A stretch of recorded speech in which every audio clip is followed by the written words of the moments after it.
तो आज हम क्लास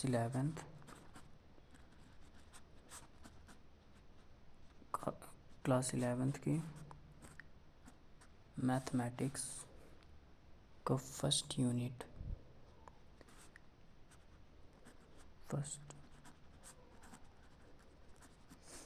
यूनिट जो कि है सेट्स और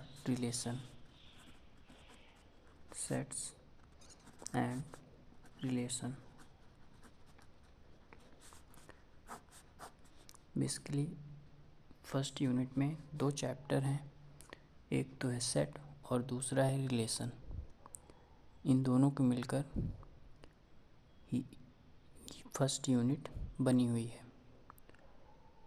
इसमें हम सेट और रिलेशन के बारे में पढ़ेंगे। तो सबसे पहले फर्स्ट चैप्टर शुरुआत करते हैं, जो कि है सेट्स। अब सेट्स क्या होते हैं? तो एक जर्मन मैथमेटिशियन थे, George canter, George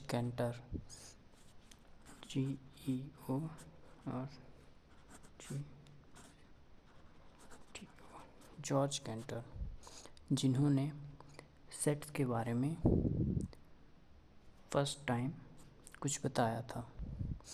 basically set होता क्या है? तो सेट का मीनिंग होता है, सेट्स तो प्लूरल हो गया। सेट का मीनिंग होता है कलेक्शन या फिर कहें कि ग्रुप। जैसा हम 7th 8th में पढ़ते हैं डेटा के बारे में, कि एक तो रॉ डेटा होता है, फिर उसे हम टेबल में चेंज करते हैं, तो वैसे ही कुछ सेट होता है। या यूँ कहें कि अगर कोई भी ग्रुप है, जैसे लड़कों का ग्रुप है, लड़कियों का ग्रुप है, या फिर बोलें कि पेन्स का ग्रुप है, बुक का ग्रुप है, तो ग्रुप कई प्रकार के होते हैं। फर्स्ट एक तो होता है ऑर्गेनाइज्ड ग्रुप, और दूसरा होता है अनऑर्गेनाइज्ड। अब ऑर्गेनाइज्ड का क्या मतलब है? तो ऑर्गेनाइज्ड का मतलब है कि जो कि एक वेल डिफाइंड हो, जिसके बारे में कोई एक ऐसी कंडीशन या रूल हो जो उस ग्रुप के ईच मेंबर सेटिस्फाई करते हों। वहीं अनऑर्गेनाइज्ड ग्रुप ऐसा नहीं करते।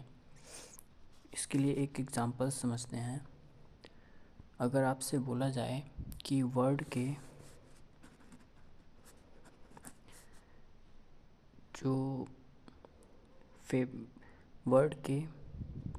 बेस्ट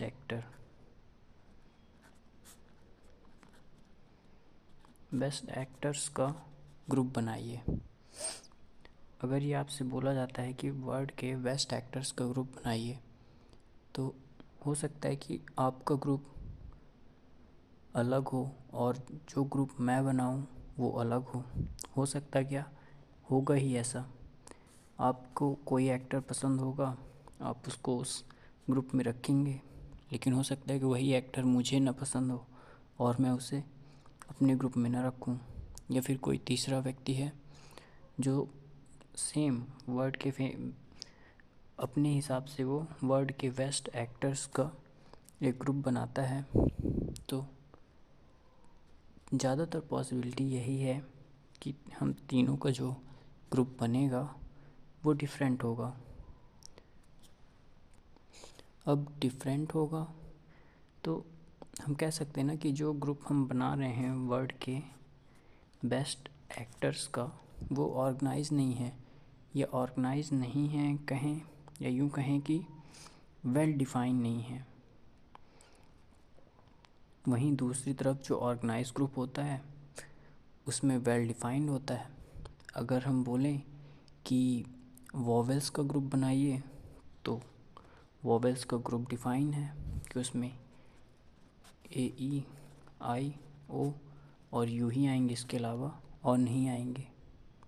तो ये ऑर्गेनाइज ग्रुप, और इन ऑर्गेनाइज ग्रुप को ही जॉर्ज कैंटर ने सेट नाम दिया, और जिसके बारे में इस चैप्टर में हम और डिटेल से पढ़ेंगे। तो डेफिनेशन से अगर बात करें तो इसको हम ऐसे लिख सकते हैं कि वेल डिफाइंड या फिर collection of well defined data is called set, या फिर set is a collection of well defined distinct object. ऐसा बुक में दिया रहता है, वो तो हम अपने हिसाब से भाषा कोई भी रख सकते हैं, बस उसका जो मेन एम है वो क्लियर होना चाहिए कि जो कलेक्शन होगा वो वेल डिफाइन होना चाहिए,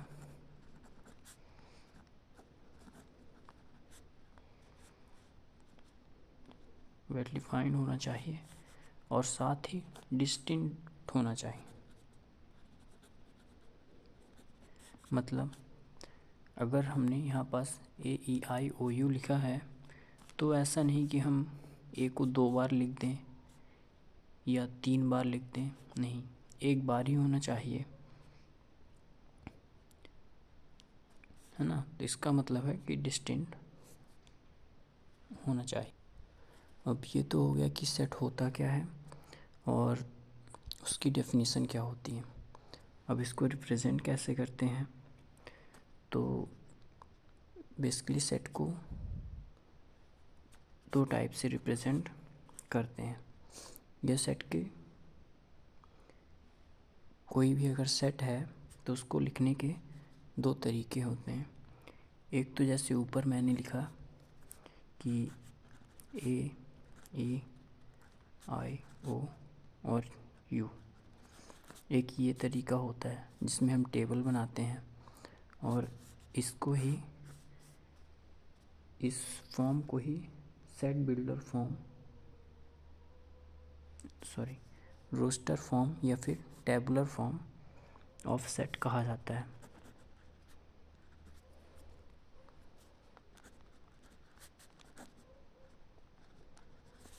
रोस्टर फॉर्म या टेबुलर फॉर्म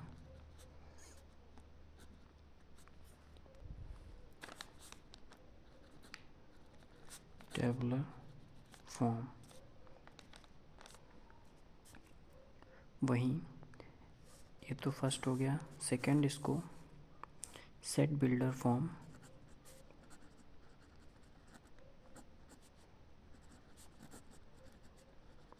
या फिर रूल फॉर्म भी बोला जाता है। इसमें क्या होता है कि हम डायरेक्टली जिस चीज़ का भी हमें सेट बनाना है हम पूरा रूल ही लिख देते हैं। जैसे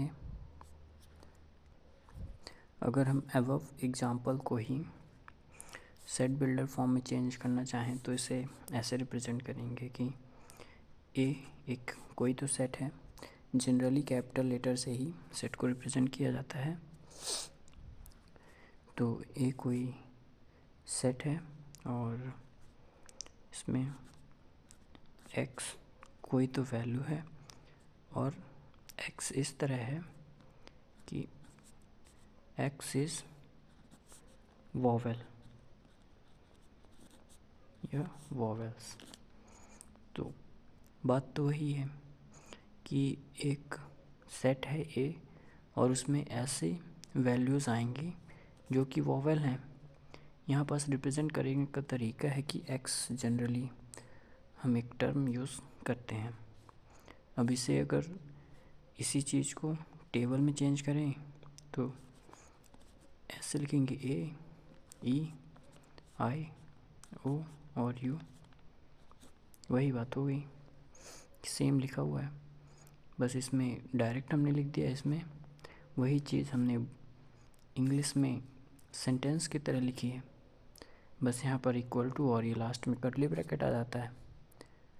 तो इसको बोलते हैं रूल फॉर्म या सेट बिल्डर फॉर्म, और इसे टेबुलर फॉर्म या रोस्टर फॉर्म। अब सेट के बारे में कुछ बेसिक सी बातें हम जानेंगे। जैसे मैंने पहले भी बताया कि अगर कोई एलिमेंट हमने यहाँ पास लिख दिया है, माना एक सेट है जिसमें 1 2 3 ये 3 एलिमेंट है, वहीं दूसरा सेट है B जिसमें 1 2 2 3 ये एलिमेंट है। तो क्या ये सेट है और ये सेट नहीं? तो सेट तो दोनों है, लेकिन उसे लिखने का जो सही तरीका है वो ये है। कहने का मतलब ये है कि जब हम कोई सेट लिखते हैं या बनाते हैं तो उसके अंदर जो एलिमेंट होते हैं इनको एलिमेंट बोलते हैं या फिर मेंबर बोलते हैं। तो ये एलिमेंट रिपीट नहीं होने चाहिए, ये एंटिटी जो हैं वो रिपीट नहीं होनी चाहिए। जैसे यहाँ पर ये और ये तीनों डिस्टिंक्ट हैं, जैसे पहले ही बताया गया है सेट की डेफिनेशन में कि well defined collection of well defined and distinct object या वैल्यूज़। तो वेल डिफाइंड तो है, क्या डिस्टिंक्ट है? हाँ डिस्टिंक्ट है, अलग अलग सारी एंट्रीज हैं, लेकिन यहाँ पर 2 जो है वो रिपीट हो रहा है, यहाँ भी है और यहाँ भी है। तो इसका मतलब ये डिस्टिंक्ट ऑब्जेक्ट का सेट या कलेक्शन नहीं है, इसलिए ये सेट नहीं होगा। तो अगर इसे सेट बनना है तो डिस्टिंक्ट ऑब्जेक्ट होने चाहिए, मतलब किसी भी सेट के अंदर एंट्रीज़ या जो एलिमेंट होते हैं उनकी रिपीटिशन नहीं होनी चाहिए। फर्स्ट तो ये। दूसरा, इसमें कुछ सिंबल्स यूज़ होते हैं। जैसे फर्स्ट जो सेट होता है उसको कर्ली ब्रैकेट से क्लोज़ किया जाता है, और जो एलिमेंट होते हैं उनको कॉमा के थ्रू अलग अलग डिनोट किया जाता है। और इसमें हम ये देख सकते हैं कि जब सेट बिल्डर फॉर्म में लिखते हैं तो हमेशा ये शुरुआत में यही करते हैं कि ए इज़ अ सेट, फिर curly bracket x such that, इस ऐसे एक सिंबल लगाते हैं such that x is a vowel या vowels, x is a vowel. तो यहाँ पास हम सेट बिल्डर फॉर्म में क्या करते हैं कि ये इसको रीड करने का तरीका है कि A is a set and set of what x such that x is a vowel. और ये ऐसा सेट है जिसमें एक्स एंट्रीज़ हैं, एक्स कोई एंट्री है और वो एक्स क्या है, वो वॉवेल है। अब मान लिया जाए कि कोई सेट है ए जिसमें है 1 2 3 ये 3 एलिमेंट है, और हमसे अगर कोई पूछे कि क्या 4 एक एलिमेंट है, क्या 4 जो एंटिटी है वो सेट ए में बिलोंग करती है या नहीं करती, मतलब 4 सेट ए में है या नहीं है, तो हम देख के बता सकते हैं कि नहीं है। लेकिन मैथमेटिकली इस चीज़ को इस टाइप से लिखते हैं कि 4 डज नॉट बिलोंग टू ए। ये ई की जैसे दिखने वाला एक सिंबल होता है, ये ऐसे बनता है, ऐसे कुछ रहता है, और इसे बिलोंग टू मतलब होता है, इसका मीनिंग होता है बिलोंग टू। तो 4 बिलोंग टू और फिर हमने ऐसे कांटा मार दिया, मतलब डज नॉट बिलोंग टू ए, इसका मीनिंग होता है 4 does not belong to set A। ऐसे लिखें या ऐसे लिखें, बात सेम है। अब सेट के टाइप की बात करते हैं। तो टाइप्स ऑफ सेट कई टाइप के होते हैं, जिसमें से फर्स्ट है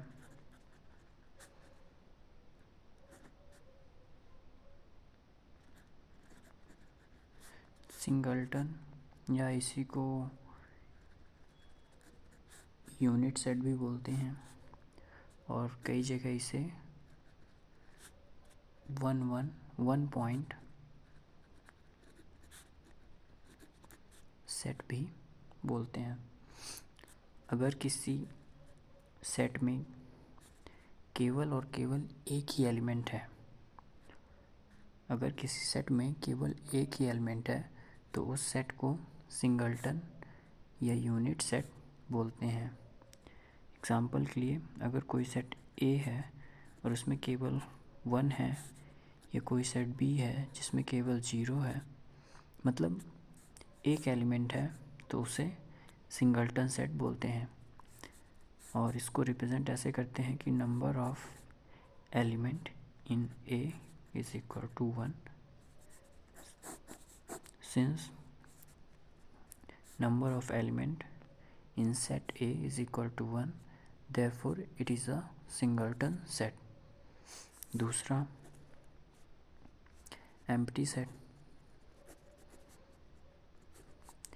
या इसी को void या null सेट भी बोलते हैं।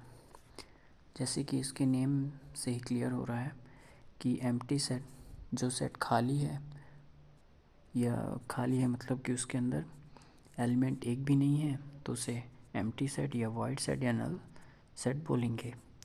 इसको रिप्रेजेंट ऐसे ही ब्रैकेट बस कर देते हैं, क्योंकि इसमें एलिमेंट है ही नहीं तो कुछ नहीं लिखते।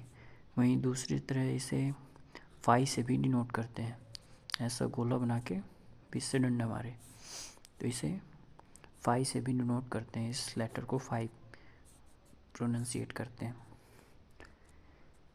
तो एम्प्टी सेट क्या है, जिसमें एक भी एलिमेंट ना हो। सिंगलटन सेट क्या है, जिसमें नंबर ऑफ एलिमेंट 1 हो, और इसमें number of element in set A equal to 0, या किसी भी सेट में 0 एलिमेंट होते हैं। फिर तीसरा आता है यूनिवर्सल सेट। ऐसा सेट जिसमें जितने भी एलिमेंट हैं उस सेट से रिलेटेड वो सारे आ जाएं। जैसे इंग्लिश अल्फ़ाबेट का जो सेट होगा, तो इसे अगर हम ए से डिनोट करें और ए बी करके जेड तक पूरा बना दें, तो ये एक यूनिवर्सल सेट है, क्योंकि इसके अंदर वॉवेल भी है और कॉन्सोनेंट भी। इसके अलावा तो और कोई इंग्लिश अल्फ़ाबेट है नहीं। तो हम कह सकते हैं कि जो ये सेट ए है वो यूनिवर्सल सेट है। और विथ रिस्पेक्ट अगर बात करें तो एक दूसरा सेट ले लें जो वॉवेल्स हो, ए ई आई ओ और यू। एक और सेट ले लें जिसमें कंजंक्शन आ जाए, बी सी, ऐसे ही करके जेड तक ए ई आई को छोड़े। तो हम कह सकते हैं कि जो ए है वो यूनिवर्सल सेट है। किसके रिस्पेक्ट में, बी और सी के रिस्पेक्ट में। अगर यूनिवर्सल सेट अभी नहीं समझ में आ रहा तो थोड़ी देर बाद आगे समझ में आ जाएगा। मैंने यूनिवर्सल सेट यहाँ पास इसलिए बताया क्योंकि एक पॉइंट होता है कि जो एम्प्टी सेट होता है वो सभी सेट, जितने भी सेट होते हैं उनका सबसेट होता है। सिमिलरली जो यूनिवर्सल सेट होता है वो भी एवरी सेट का सबसेट होता है। अभी मैं सबसेट क्या होता है आगे बताऊंगा। अगर हम नेक्स्ट टाइप ऑफ सेट की बात करें तो फाइनाइट सेट, या इसी को काउंटेबल सेट भी बोलते हैं। बस ये नाम अलग अलग है, मीनिंग सेम ही है। फाइनाइट सेट या काउंटेबल सेट ऐसा सेट जिसमें नंबर ऑफ़ एलिमेंट फाइनाइट या काउंटेबल होते हैं, जिनके एलिमेंट्स, नंबर ऑफ़ एलिमेंट्स को हम काउंट कर सकते हैं, वो फाइनाइट सेट कहलाते हैं। जैसे अल्फ़ाबेट का सेट हो गया। हम जानते हैं कि इसमें इंग्लिश अल्फ़ाबेट में 26 लेटर होते हैं। अगर ए सेट है ए से जेड तक, तो number of element in set A is equal to 26. We already know this. तो ये एक फाइनाइट सेट हुआ। ऐसे ही अगर हम कोई दूसरा सेट लें कि पूरे इंडिया में कितने स्टेट हैं, अगर उनका एक सेट बनाए तो उसमें भी हम नंबर ऑफ़ सेट के जो एलिमेंट होते हैं, नंबर ऑफ़ एलिमेंट काउंट करके बता सकते हैं कि टोटल इतने स्टेट हैं, मीन्स इतने नंबर ऑफ़ एलिमेंट है। तो ये क्या हुआ, एक फाइनाइट सेट हुआ। वहीं फिफ्थ टाइप है इसी का अपोजिट इनफाइनाइट सेट या अनकाउंटेबल सेट। तो ऐसे सेट जिनके नंबर ऑफ़ एलिमेंट हम काउंट नहीं कर सकते या इनफाइनाइट होते हैं, उसमें जो नंबर ऑफ़ एलिमेंट हैं वो इतने ज़्यादा होते हैं कि हम उन्हें काउंट ही नहीं कर सकते। ऐसे सेट को इनफाइनाइट या अनकाउंटेबल सेट बोलते हैं। For example set of natural numbers. Set of natural numbers एक इनफाइनाइट या अनकाउंटेबल सेट है। Let n be a set of natural numbers 1, 2 and so on. तो ऐसे सेट को हम इनफाइनाइट या अनकाउंटेबल सेट बोलते हैं। नेक्स्ट 6 में आता है इक्वल या फिर इक्वल एंड इक्विवेलेंट सेट। अब इक्वल सेट क्या होता है या इक्विवेलेंट सेट क्या होता है? अगर दो सेट हैं जो जिसमें 1, 2, 3 कोई एलिमेंट है, वहीं दूसरा सेट है इसमें 1, 2, 3 एलिमेंट हैं, एक तीसरा सेट है 1, 2, 3 और 4 एलिमेंट है। तो इक्वल सेट और इक्विवेलेंट सेट में ये डिफरेंस होता है कि सेट ए और सेट बी में जो नंबर ऑफ़ एलिमेंट हैं और जो एलिमेंट खुद हैं वो सेम है। तो हम कह सकते हैं कि सेट ए और सेट बी इक्वल सेट है, क्योंकि इसमें नंबर ऑफ़ एलिमेंट भी सेम है और जो एंट्रीज़ की वैल्यू है वो भी सेम है। वहीं एक और सेट अगर हम लें ए बी सी, तो इसमें अब ए और डी में या बी और डी में देखें तो नंबर ऑफ़ एलिमेंट तो सेम है। Number of element in A 3, number of element in B 3, number of element in C 4 and number of element in D 3। तो क्लियरली हम देख सकते हैं कि जो नंबर ऑफ़ एलिमेंट है वो ए और बी और डी में सेम है, 3 है। 3 एलिमेंट इसमें है, 3 एलिमेंट इसमें है, 3 एलिमेंट इसमें है। तो ये तीनों सेट क्या हुए, ए बी और डी, ये तीनों सेट में नंबर ऑफ़ एलिमेंट सेम होने के कारण ये दोनों तो इक्वल सेट होंगे, ए और बी, लेकिन डी इक्विवेलेंट सेट होगा। क्यों? क्योंकि इसमें नंबर ऑफ़ एलिमेंट सेम है, एलिमेंट सेम नहीं है। जैसे इसमें नंबर ऑफ़ एलिमेंट तो सेम है ही कि 3 एलिमेंट है इसमें, 3 एलिमेंट है इसमें, साथ साथ वो एलिमेंट इटसेल्फ भी सेम है। लेकिन डी में नंबर ऑफ़ एलिमेंट तो 3 है, लेकिन एलिमेंट अलग है, इसमें 1 2 3 है, इसमें ABC है। वहीं सी में देखें तो इसमें नंबर ऑफ़ एलिमेंट तो 4 है, लेकिन कुछ एलिमेंट इसके तो सारे एलिमेंट इसमें हैं। जो सी है इसमें ए के तो सारे एलिमेंट हैं, लेकिन एक एलिमेंट एक्स्ट्रा है, इसलिए नंबर ऑफ़ एलिमेंट 4 है।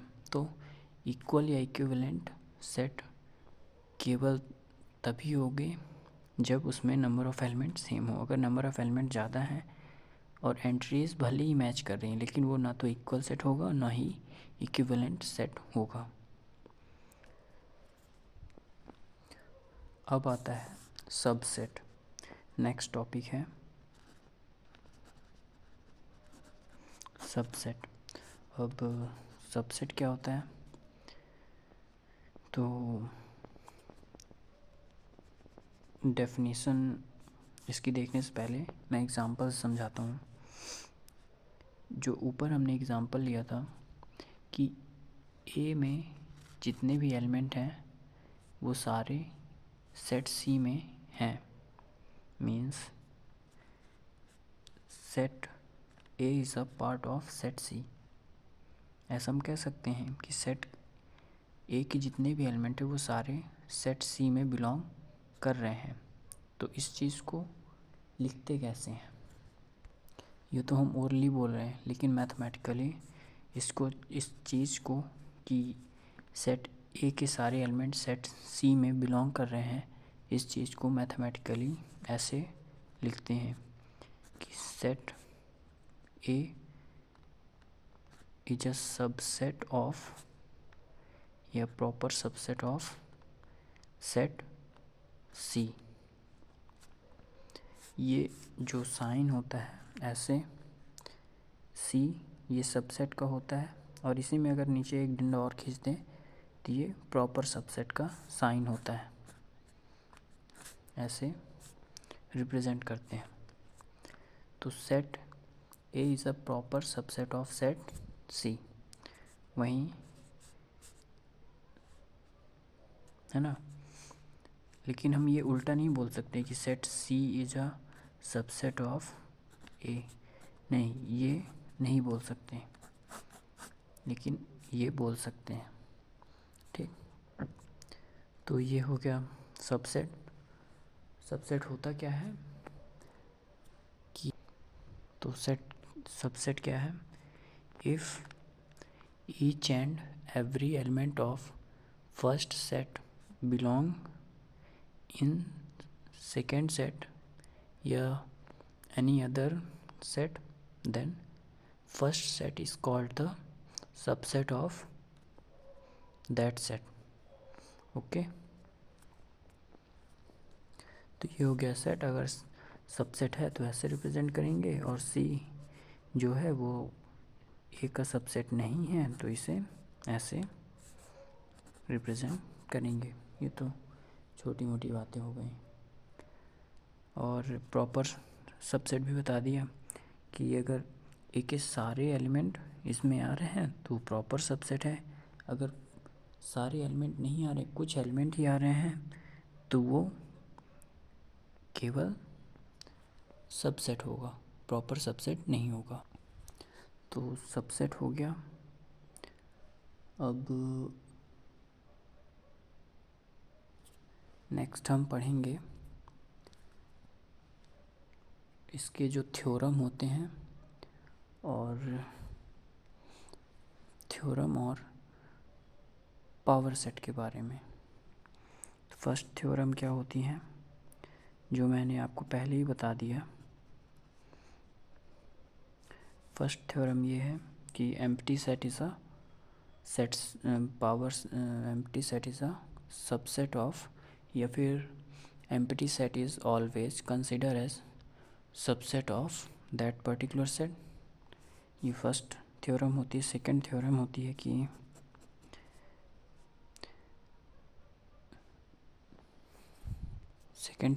है कि जो सेट ए होता है या कोई भी सेट होता है वो इटसेल्फ खुद का एक सबसेट होता है। ये means every set is a subset of itself. अब ये थ्योरम यूज़ कहाँ होती हैं, तो नेक्स्ट टॉपिक है पावर सेट, और उसमें ये दोनों थ्योरम यूज़ होंगी। अगर लिखना हो तो हम इसे लिख भी सकते हैं कि first empty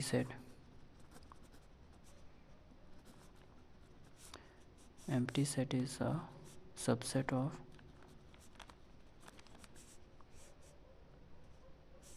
subset of every set.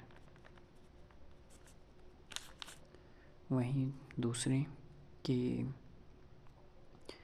जो सेट होता है वो खुद इटसेल्फ सबसेट होता है, तो every set is a subset of itself.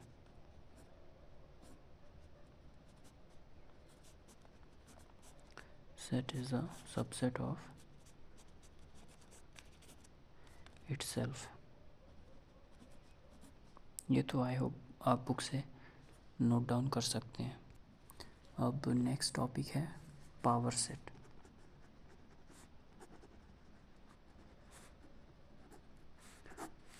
Power set क्या होता है, अगर कोई भी सेट है, सपोज़ करते हैं कि एक सेट है ए जिसमें 3 एलिमेंट हैं, ए 1 2 और 3। तो इस सेट के किसी भी सेट के हम टोटल कितने सबसेट बना सकते हैं। आई रिपीट कि एक सेट के हम टोटल कितने सबसेट बना सकते हैं, और जितने सबसेट बना सकते हैं उनका एक सेट पावर सेट कहलाता है। मतलब हमारे पास एक सेट है 1 2 3, इसके हम कितने पावर सेट बना सकते हैं। तो हमने अभी 2 थ्योरम पढ़ी कि एम्प्टी सेट एवरी एलिमेंट का सबसेट होता है। तो अब हम सबसेट ऑफ ए लिखने जा रहे हैं। तो फर्स्ट क्या होगा कि हम एम्प्टी सेट लेंगे कि empty set is a subset of each and every set. Second, दूसरी थ्योरम थी कि every set is a subset of itself. Means एक सेट तो ये भी है 1 2 3, और हम एक एक एलिमेंट लेकर भी सेट बना सकते हैं। ये भी एक सेट है, सिंगल्टन सेट है। ऐसे ये भी एक सिंगल्टन सेट है ना। दो दो एलिमेंट का हम पेयर बना के सेट बना सकते हैं। जैसे 1 2 को ले लिया, 1 3 को, 2 3 को। एक चीज़ और, 2 3 लिखें या 3 2 लिखें, बात सेम ही है। 1 2 3 लिखें या 3 2 1 या 2 1 3 लिखें, बात सेम ही है। ऐसा नहीं कर सकते कि हम 2 3 भी लिख दें और 3 2 भी लिख दें, ऐसा नहीं करते। तो ऑल पॉसिबल सबसेट हमने बना लिए हैं। इससे ज़्यादा सबसेट इस सेट के नहीं हो सकते। क्यों? क्योंकि हमने सिंगल्टन सेट भी बनाए, इसके केवल 3 ही सिंगल्टन सबसेट हो सकते हैं। फिर 2 2 के पेयर वाले सबसेट बनाए, ये भी 3 ही हो सकते हैं। इसके बाद 3 एलिमेंट का एक ही सबसेट हो सकता है, जो कि हमने पीछे थ्योरम में पढ़ा है, और एम्प्टी सेट को भी इंक्लूड कर लिया है। थ्योरम होती है तो एम्प्टी सेट भी इंक्लूड कर लिया। अब इसमें नंबर ऑफ सबसेट, अगर नंबर ऑफ सबसेट की बात करें तो कुल कितने हैं, 1 2 3 4 5 6 7 8 हैं। वैसे ही अगर कोई दूसरा सेट लें, माना बी कोई सेट है और इसके एलिमेंट है ए स्मॉल बी, अब इसका पावर सेट बनाए तो इसमें सबसे पहले एम्प्टी सेट, फिर सेट इटसेल्फ, फिर सिंगलटन सेट। हो गया, क्योंकि डबल का पेयर तो पहले ही आ गया। इसके टोटल इतने ही सबसेट हो सकते हैं, तो number of subset of set P is 4। तो एक सिमेट्री हम नोटिस कर सकते हैं कि इसमें 2 एलिमेंट थे तो 4 सबसेट बने, 3 एलिमेंट थे तो 8 सबसेट बने। मीन्स एक फार्मूला हम लिख सकते हैं कि अगर नंबर ऑफ एलिमेंट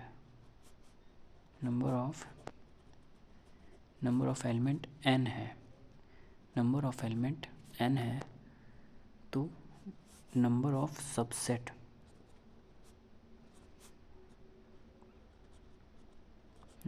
सबसेट जो होगा वो 2 की पावर n होंगे। अगर कोई सेट है, let the set call V,